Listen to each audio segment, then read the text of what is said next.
Bonsoir à tous et bienvenue dans cette édition du journal Les titres.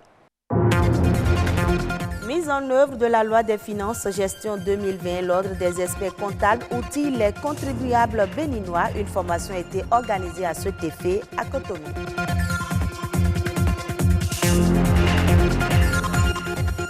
Connue sous plusieurs noms au Bénin, la noix de cola est cultivée dans les zones tropicales. Elle aurait des vertus thérapeutiques.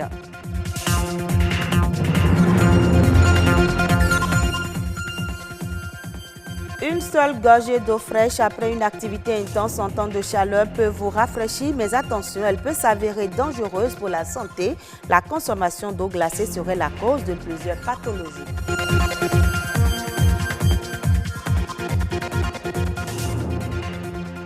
Dans le but d'aider l'État à atteindre ses objectifs en 2020, l'Ordre des experts comptables a organisé une formation sur la loi des finances gestion 2020. L'objectif est d'amener les contribuables à payer un impôt juste et vrai. Les détails avec Gloria Oni. Point n'est besoin de démontrer l'importance de recettes fiscales dans le développement d'un pays. Et c'est conscient de la situation que différents acteurs du secteur ont décidé d'exhorter chaque Béninois à œuvrer pour freiner l'évasion fiscale. Le premier, le gouvernement, à travers son programme de développement, a voulu avoir suffisamment de ressources pour réaliser beaucoup d'infrastructures. Premier élément. Et deuxième élément, ils veulent permettre à ce que tous les contribuables puissent honorer à leurs engagements de contribuables. Et enfin, faire en sorte que la pression fiscale ne soit pas être perçue comme une pression en tant que telle. Ils sont des cadres hétérogènes venus de divers horizons, mais avec un objectif identique, celui de se mettre au même niveau d'information par rapport aux mesures fiscales contenues dans le budget exercice 2020. Concrètement, on peut retenir la fatigue normalisée que tout le monde doit faire aujourd'hui pour voir ses charges prises en compte dans la détermination du résultat fiscal. Et qu'aujourd'hui, si on prend l'IRPP, ce n'est plus la globalisation de tous les impôts, mais c'est le BNC et le BIC qui ont été pris en compte. Donc le revenu foncier a été dégagé et mis à deux taux, 10% et 20%, qui ne sont rien d'autre que les taux des acomptes qui devraient être prélevés chaque fois. Cette formation, en fait, nous permet de faire le point des nouvelles réformes. Et le formateur a mis l'accent sur les points essentiels dont on a besoin et dont le client a également besoin pour respecter les lois fiscales. Le but visé ici est d'amener les contribuables à payer rigoureusement et régulièrement les taxes prévues par la loi de finances 2020. Et je crois que ces pareilles formations doivent permettre à nous, les professionnels, comme je le dis, il y a des notaires ici, il y a des huissiers, il y a des experts comptables, et également des dirigeants d'entreprise, de savoir chacun son droit et de payer le juste et le vrai impôt.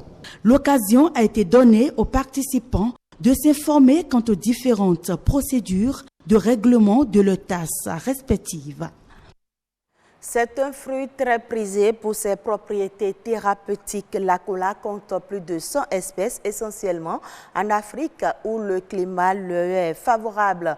Au détour de la commémoration de la fête des religions endogènes à Ouidah, une équipe de notre rédaction s'est intéressée à l'importance de ce fruit. Reportage. Ce 10 janvier, jour de célébration des religions endogènes à Ouidah, Jonas n'est pas sorti de sa maison pour la même raison que la foule dans la rue. L'occasion est propice pour de bonnes affaires. Il vend un fruit très prisé par les adeptes du vaudou, la noix de cola.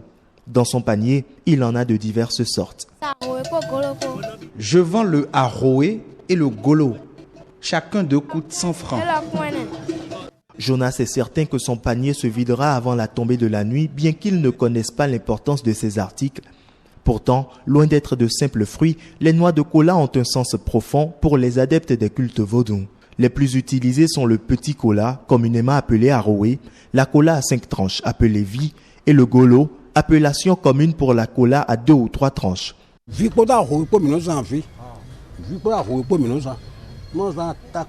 Nous utilisons ici le vi et le aroé lorsqu'on invoque le fétiche et qu'on veut avoir des réponses favorables.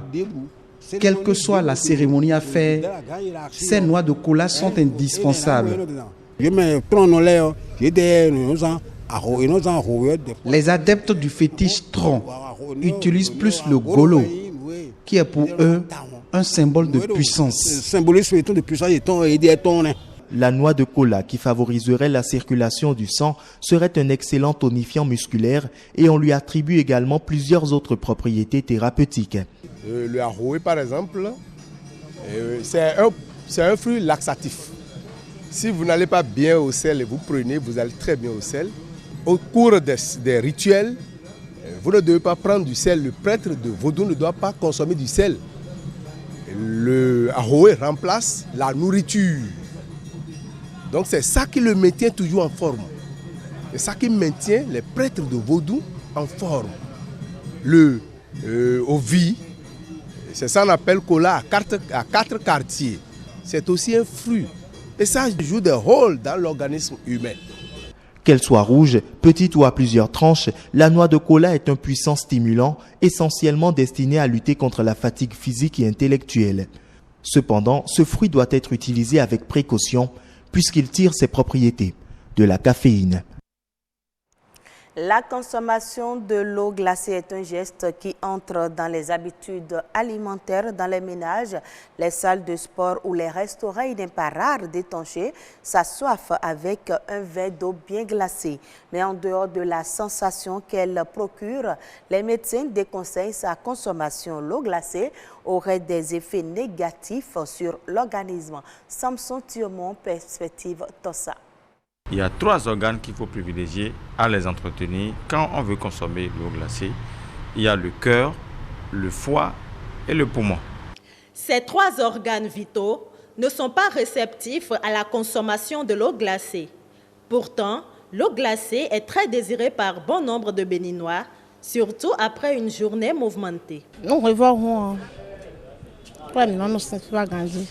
Quand il fait chaud, nous prenons de l'eau glacée. Quand on a soif, l'eau glacée nous désaltère et on se retrouve mieux. Il paraît qu'elle n'est pas bonne, mais on sent une fraîcheur quand on la consomme.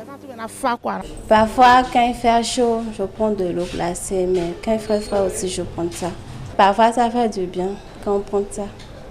L'agréable sensation de fraîcheur et de désaltération que procure à l'organisme l'eau glacée n'est qu'un soulagement temporaire.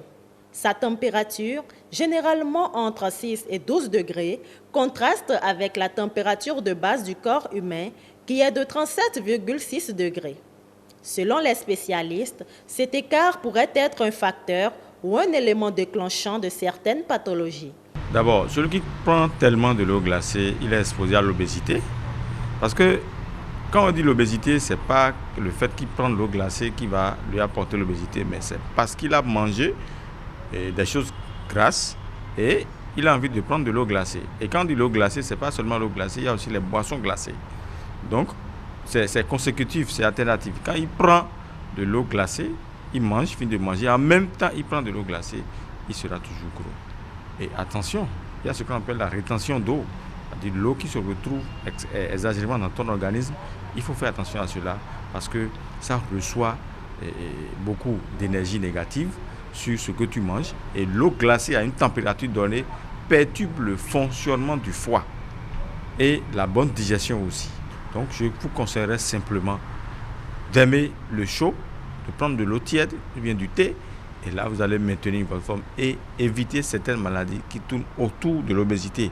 Et quand il y a l'obésité, les autres maladies commencent par s'installer. 2 litres d'eau par jour.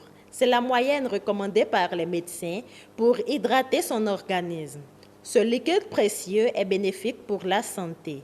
Pour rester en bonne santé, il est préférable d'éviter de boire autant qu'on peut toute boisson glacée.